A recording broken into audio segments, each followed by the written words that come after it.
become very capable of helping you to see how you fool yourself into dealing with the problem. And they expose the ways in which you are compensating for the difficulties in your life that you've experienced. And therefore, they would put you on a path to health much more quickly. Jesus is a fantastic counselor, but sometimes we just don't have the right questions. And sometimes we have awfully bad ears. So anyways, don't overlook counseling as an option.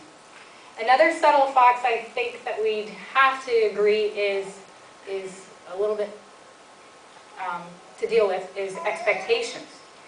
And what are your expectations about life and about your married life? Well, we can thank Hollywood for staging that the expectation is you will live happily ever after. You know, even reality TV is not reality. That's the biggest oxymoron ever. The thing about expectations is that they change over time. Your expectations when you're 20 years old are not the same when you've got 3 kids. They're not the same when you're getting ready to retire and you want the kids out. You know, we have expectations that everything's going to go in a positive direction, but often it doesn't. You might lose your job or your health deteriorates. There may be a car accident or you experience particularly hard seasons of life. They will demand your patience and your endurance. Proverbs 16 verse 9 tells us that in his heart a man plans his course, but the Lord determines his step. I'm not saying that you don't take responsibility for the direction that you put your life in, but I am saying that God does have a watch over you. So even if you deal with fox number 1 and you line up all these plans and you've got it all set, tickety-boo, this is where my life is going, don't take too much pride because God's going to throw you a curveball or two. With regards to your marriage, maybe you expected that those little annoying habits would have been trained out of existence by now with your supervision. Yeah, don't worry, I can take care of that. Well, unfortunately, sometimes they still leave their socks all over the house, they borrow your things, and they never return them to their original place, and they're always late. Well, I'm not always late, but I do leave my socks around. So it's not my husband that I'm complaining about.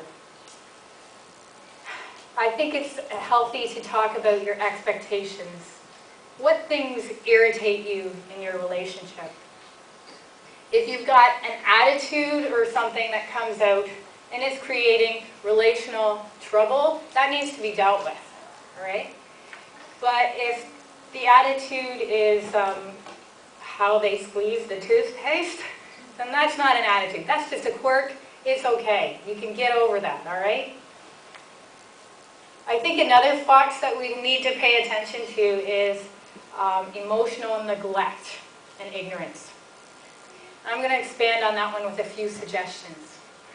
I think we need to learn how to do emotional refueling well. We need to take a look at our attitudes. And we need to practice continuous improvement on anger management. That is Kaizen, I think is the technical word out there in the business land. Shopping and eating, those are not really good picks for emotional refueling, my first point. Something that you might want to do is do some devotional time with God. Perhaps you would like to spend time with a hobby, or maybe you need to go for some physical exercises. One of the best things that I did after I had baby number 3 was I went to the gym on Saturday mornings, and I left James with all 3 kids. And it was the best thing ever. I still look back on that and say that was a good choice. I got physical exercise, my endorphins got moving in the right direction, and I was a little bit happier.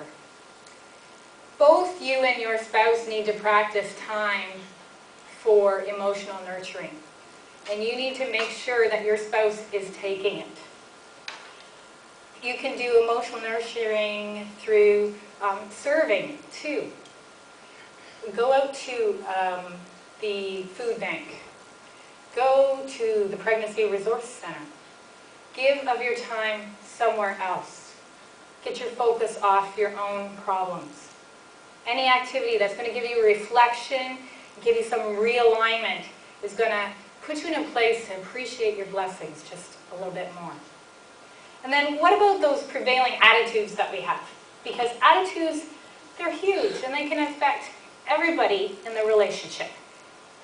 They determine whether or not a relationship will last. Dr. John Gottman, he's a psychologist in Seattle, and he conducted a number of studies to get his PhD on marriage, and he isolated 4 attitudes that are just paralyzing for marriage.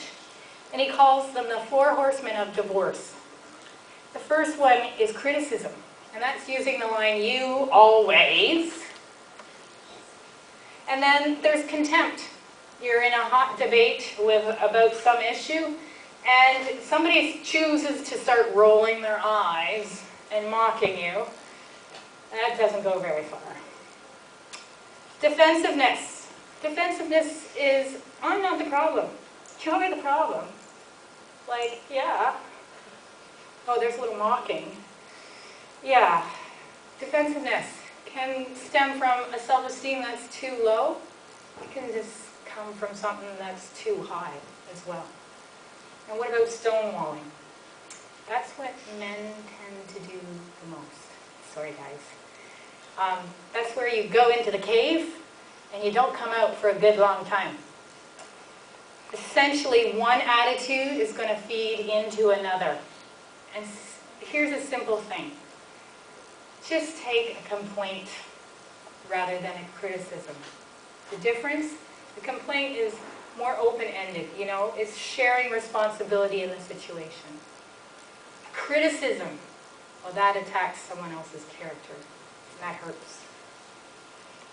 The other point was that I made about emotions is that we really need to take an assessment of how we handle anger, because everybody gets angry, but nobody is really taught how to deal with it. There's no course in high school. And most times we just learn from how our parents handled anger. So if they handled it well, then maybe you're doing all right.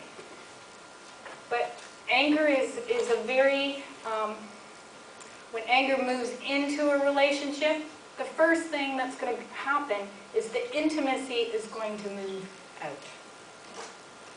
Just being conflict adverse, well, that is a huge problem. Conflict adverse is not good. From anger to intimacy, Gary Smalley reminds his readers, anger is not a primary emotion. It is a secondary emotion. You feel something like frustration or irritation, and then you become angry if you don't deal with it.